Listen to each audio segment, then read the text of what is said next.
ฮอดท้ายเดือนแล้วก็คือสิ้นใจนะจ๊ะเมนูท้ายเดือนของเดือนนี้ขอนำเสนอต้มมี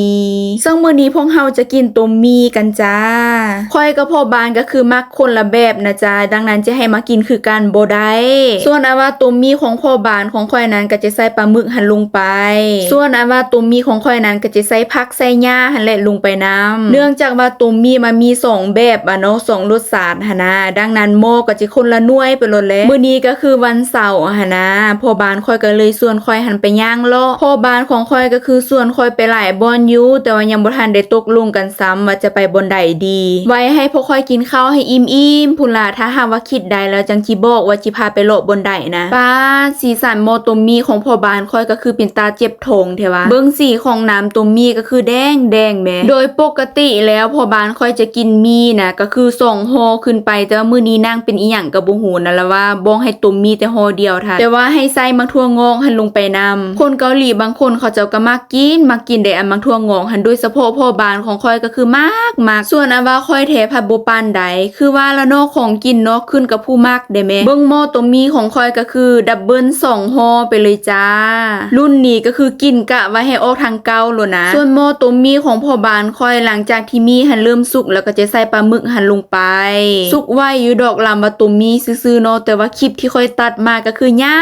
วอดเบิ่งเอาเด้อพยายามตัดให้สั้นแล้วก็คือมันสั้นได้สำนีหันนะสั้นของคนอื่นกับสั้นของค่อยมันอาจจะบ่คือกันแต่ก็ขอทุกคนที่เข้ามาเบิ่งก็คืออย่าฟ้าวเบื่อแล้วก็รำคาญกันเด้อไว้ค่อยจิพยายามฝึกฝนโลลมแล้วก็จะเฮียนตัดคลิปให้มันสั้นลงกว่านี้แต่ว่าตอนนี้ค่อยขอซีมรสชาติต้มมีของค่อยก่อนว่ารสชาติมันเป็นแนวใดพอได้ซีมไปแล้วรสชาติก็คือพอดีเป๊ะอาจจะเพราะว่าค่อยกะน้ำหันพอดีหูคือว่าแล้วเนาะต้มมีซื่อๆมันก็บ่ได้เฮ็ดยากหันนะเครื่องปรุงมันก็มีมาให้กับมีหันแล้วมีแต่ว่าถ้าหากว่ามันจ้างนะเฮาก็เพิ่มเกลือหันลงไปหน่อยนึงหลังจากที่มาโลใส่ถ้วยเป็นที่เหี่ยมหอยแล้วก็เป็นตาหัวได้ทุกคนแบบต้มมีก็คือคนละสไตล์ไปเลยนะเบิ่งถ้วยต้มมีของพ่อบ้านค่อยก็คือน่าแซ่บเนาะบาดว่าตัดผ่ามาที่ต้มมีของค่อยก็คือเขียวดีขนาดเอาเป็นว่าเฮาไปกินกันเลย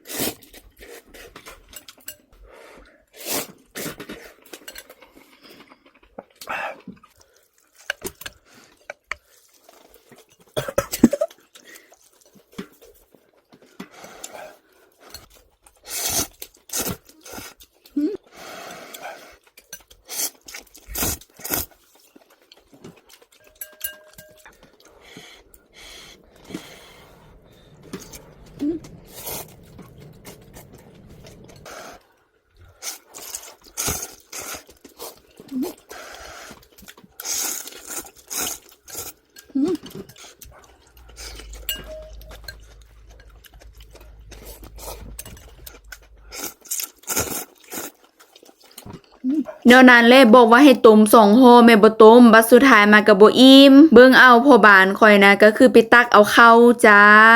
ไปตักเอาข้าวมาทอดใส่น้ำต้มมีกินจ้าบัดนี้ป้า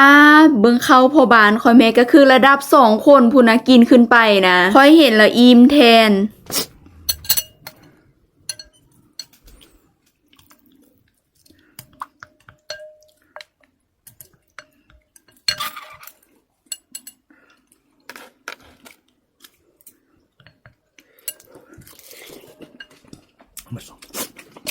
ดังนั้นบ่ต้องแปลกใจเลยว่าเป็นอย่างพวกค่อยคือว่าหุ้นไซส์ระดับ XL หรือว่า 2XL เอาเป็นว่าท้ายสุดท้ายแล้วพวกค่อยขอลาไปก่อนเด้อไว้คลิปหน้าจังจิบอกเด้อว่าจิพาไปเลาะทางใดนะฝากกดติดตามไว้ในเด้อบ๊ายบายไปแล้ว